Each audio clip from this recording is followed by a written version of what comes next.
بولو نا، وہ جتنے تھے سب اپنے وقت کے ولی بنے غوث کے ساتھ۔ اللہ اللہ۔ اب وہ کھیل چل رہا ہے، کسی ایک نے یہ کھیل کو دیکھ لیا، دیکھنے کے لیے بھی عقیدت کی نگاہ چاہیے، ورنہ ایمان سے خارج ہوگا تو کہتے گا یہ جادو ہے۔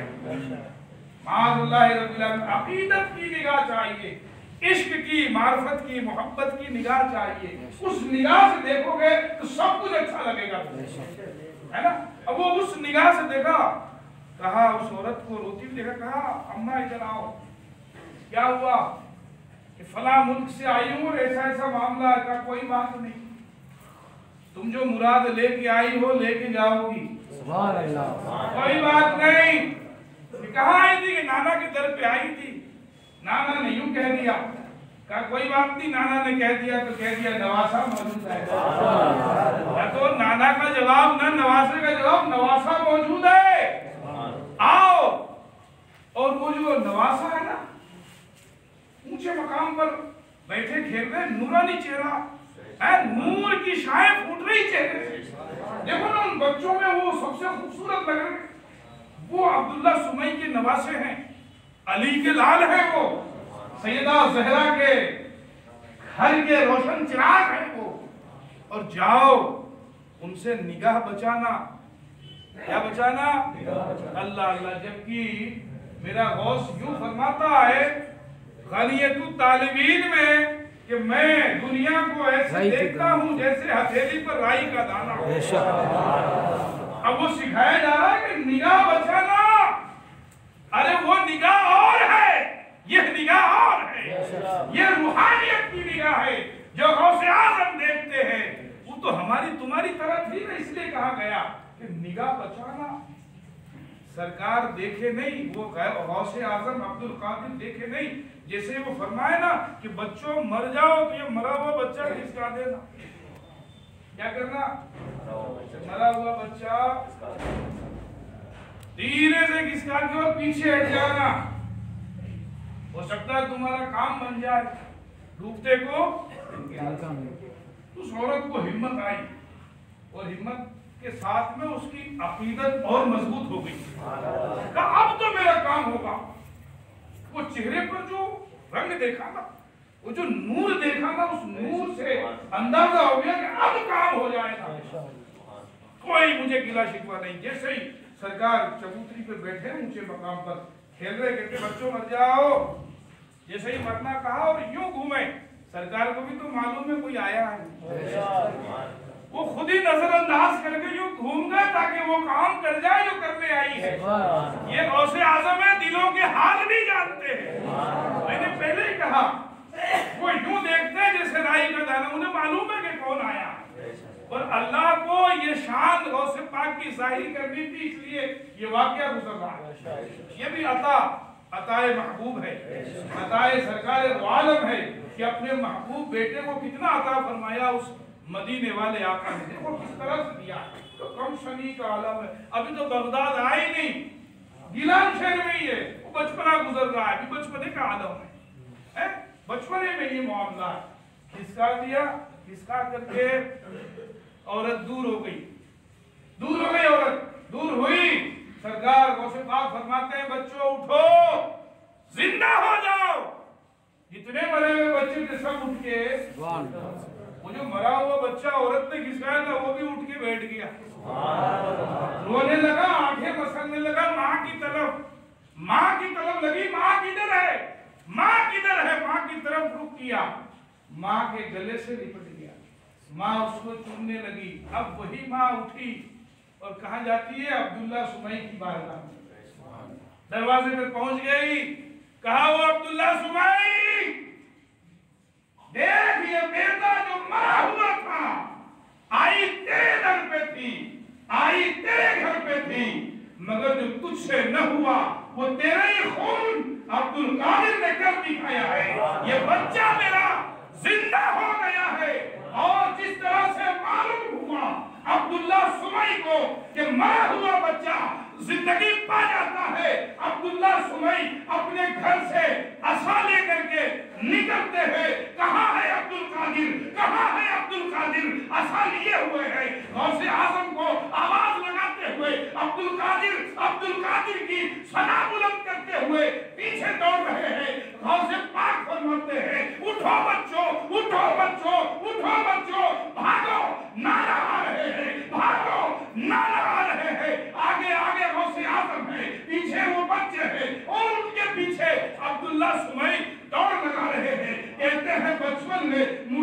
زندہ کرتا ہے، یہ معاملہ ہے۔ نہ جانے جوان ہوگا تو کیا ہوگا۔ اسی اسنا میں غوث پاک جو ہے ایک قبرستان کے قریب سے گزر ہوتا ہے، سرکار غوث فرماتے ہیں اٹھو اٹھو نادا آ رہے ہیں، اٹھو اٹھو نادا آ رہے ہیں۔ قبرستان میں جتنے مردے تھے جنہوں نے غوث کی آواز سنی، ہر سننے والا وہ مردہ لبیک یا غوث، لبیک یا غوث کی صدا بلند لگاتا ہے، اور غوث پاک کے پیچھے پیچھے وہ مردہ دوڑنے لگتا ہے۔ یہ غوث اعظم کا بچپنا ہے۔ جیسے ہی دیکھا عبداللہ سمئی نے کہ قبرستان آدھا زندہ ہو گیا، اگر عبد القادر نے پورا قبرستان پار کر دیا تو نہ جانے کتنے 100 سال سے سوئے تھے سب اٹھ جائیں گے۔ میرے عزیزوں، وہ اٹھے نہ اٹھے تو اپنے ضمیر کو زندہ کرو، اپنی زندگی میں انقلاب لاؤ۔ یہ واقعہ سنانا مقصد اس لیے ہے کہ ہم اپنی زندگی میں انقلاب پیدا کریں، اپنی زبان کے اندر وہ تاب پیدا کریں، اپنی پیشانیوں کے اندر سجدے کی تاب کو لائیں۔ اللہ سے دعا کرو کہ مولا سختی سے اہدنا الصراط المستقیم پر ہمیں زندگی عطا فرمائے۔ دعا کرو اس مولا سے۔ آج مقدس دن، مقدس تاریخ، اپنے اپنے گھر جائے، مکان میں، دکان پہ، کاروبار پہ، تو 11ویں شریف کی فاتحہ ضرور لگائیں۔ واقعات بہت ہے، واقعات کی کمی نہیں ہے، ہمارے پاس وقت کی کمی ہے، اور آپ جتنے لوگ بیٹھے ہیں سب کے لیے الحمدللہ تبرکات کا اہتمام اور انتظام ہے۔ اور آج آپ آ گئے ہو، بیماری کا معاملہ چل رہا ہے عروج پہ، دعا کرو کہ مولا اس بیماری سے تمام ایمان والوں کو محفوظ فرمائے، ہے نا۔ حضور غوث الاعظم دستگیر کی بارگاہ میں بھی ہم فاتحہ بھی لگائیں گے، اور تمام جو آئے ہو غوث کے نام پر میں تمہیں کہہ رہا ہوں کہ رکیں، صلاۃ و سلام پڑھیں، اور اپنا تبرکات جو غوث اعظم کے نام پر جو بٹے گا وہ اپنے گھر لے کر آپ بھی کھائیں، تبرکات کو تقسیم کریں، جو بھی پیغام یہاں سے ملتا ہے وہ اپنے تک نہ رکھیں، اس کو عام کریں، اس لیے کہ جو گئے جمعے کا جو معاملہ تھا وہ بچے والا، میرے بھائی وہ ادھورا ہے، مجھے بھی بڑی بے چینی ہے کہ میں وہ پیش کر کے بات ختم کروں، ہے نا۔ انشاءاللہ حیات رہی، زندگی رہی تو آنے والا جمعہ ہے، اس میں بچے والا سنایا تھا آپ کو، وہ ادھورا ہے، جب تک پورا نہیں کرتا میرے کو بھی بے چینی ہے نا۔ حیات رہی، زندگی رہی تو انشاءاللہ ضرور سناؤں گا۔